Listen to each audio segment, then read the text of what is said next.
KPCC President B.K Hariprasad, speaking at the inauguration of the Special Intensive Revision Process Awareness Convention held at Purabhavan in Mangaluru, made strong remarks targeting the BJP and RSS. In his address, Hariprasad questioned the documentation requirements imposed on citizens, asking what documents daily wage laborers, farmers, workers and nomadic communities possess. He said that because of such requirements, genuine citizens of the country are facing difficulties. He further remarked that while a person with fake marks card can become the Prime Minister of the country, individuals with genuine documents are being questioned about their eligibility to vote. Hariprasad alleged that the country is facing a major challenge and accused the BJP of attempting to restrict people's rights. He urged Congress workers to actively visit their respective towns, localities and villages to ensure that the names of the eligible voters, including those of friends, neighbors and relatives,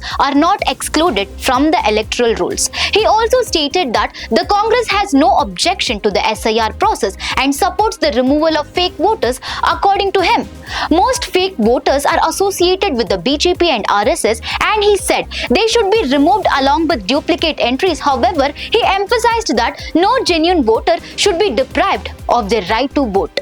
Referring to opposition leader Rahul Gandhi's statement on vote theft, Hariprasad added that in a recent Rajya Sabha election involving Meenakshi Nataraj, it was not vote theft but seat theft. So viewers, what's your take on this? Share your thoughts in the comment section. For more such updates, stay tuned to Daily Salar Digital.